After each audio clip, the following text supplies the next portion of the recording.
Hey guys, advisory group.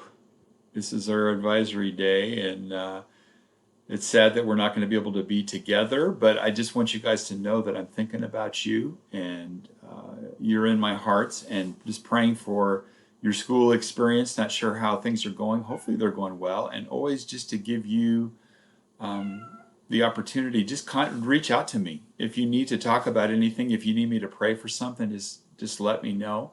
I'm going to read a devotion today from Jesus Calling. It's a really good devotion and I like it, so I'm going to read it and then pray for you guys. And then, as always, I just look forward to any contact that you may want to have. I'm happy to talk. We can do Google Meet or just chat with Google Chat. Just let me know if that would be something you'd like to do. Okay, so this is from March 24th. It says, "This is a time in your life when you must learn to let go of loved ones, of possessions, of control.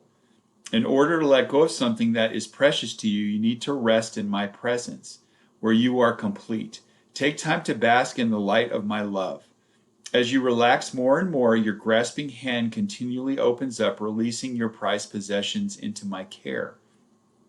You can feel secure even in the midst of cataclysmic changes, kind of like what we're going through right now, through awareness of my continual presence. The one who never leaves you is the same one who never changes." These are some words from Scripture. "I am the same yesterday, today, and forever." As you release more and more things into my care, into God's care, remember that I, God, will never let go of your hand. Herein lies your security, which no one and no circumstances can take from you. And these are a couple of verses that it has listed down. "Blessed are those who have learned to acclaim you, who walk in the light of your presence, O Lord." That's Psalm 89:15.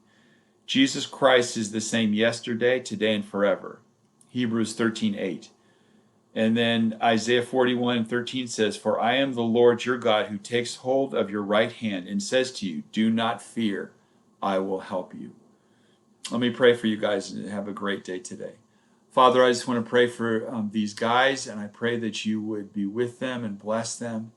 I know this is a lot with school and probably just things at home, but we know that you're big enough to handle it. So we pray for the virus, Lord, that you would bring wisdom to those people who are trying to find some kind of solution to it so it can slow down and help people who are sick. We pray for our community, our families, that you would protect us from any infection.